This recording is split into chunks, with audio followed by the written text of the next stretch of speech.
many English learners have a really good understanding of the English language. But the biggest problem I see as an English teacher is that many English learners miss the fundamentals when it comes to grammar. So there's something called word families.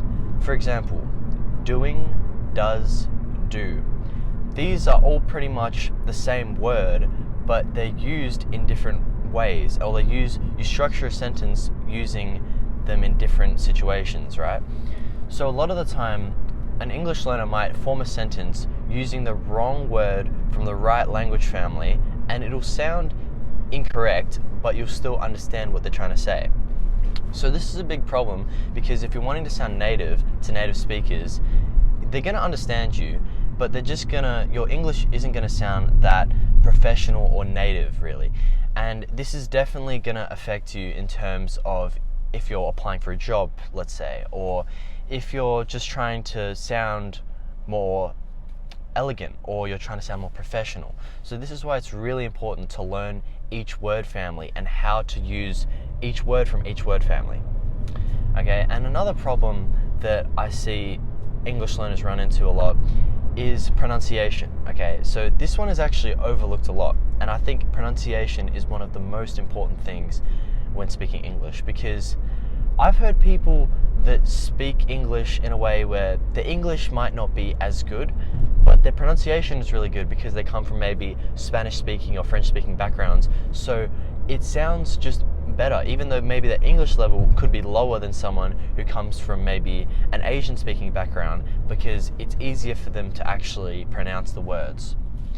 So what I think is that a big thing when learning pronunciation is learning the mouth positions, because every language has its own set of mouth positions. So that's why when a French person tries to speak English, it'll sound not quite right, just because of the way that their brain is trained to speak. Their lips, mouth, and tongue, they all move in a different way than we move our mouth and lips when we're speaking English. So it's really important to learn the different positions, and that is something that I teach on my course, so you can check that out if you're interested.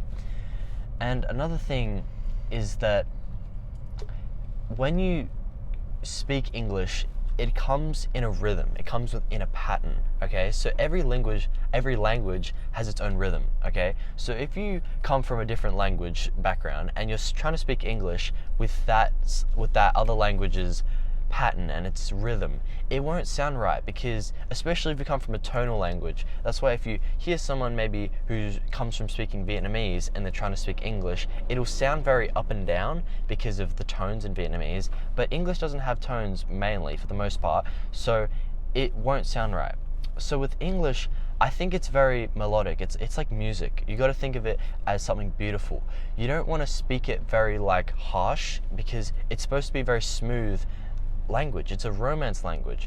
So I think a really good way to really practice this melody or this rhythm is by watching videos from maybe YouTube of native speakers speaking, but one of my personal favorite ways is by watching Netflix shows or just TV shows or movies in general, because this way it'll really show you how natives put speaking into practice in everyday or work situations. And you can see this in any type of situation. You can see it in an everyday situation. Let's say someone's buying something from the store and they say, "Oh, could I get 1 glass of coconut water, please?" for example. Or you could see it in a work situation when people are discussing important dates for meetings or whatever, really.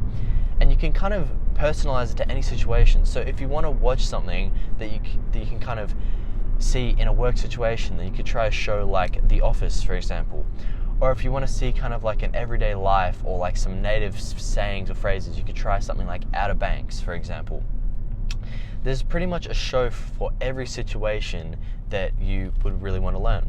And of course it depends why you're learning English as well. So if you're learning English for the core purpose of improving your work life, then I would suggest watching shows like The Office or even Brooklyn Nine-Nine. There are a lot of shows out there that showcase how to speak English in a professional situation. There's many shows, and I'll try and think of some more and put that in my course later on. But yeah, thanks for watching, guys. That's the end of the video.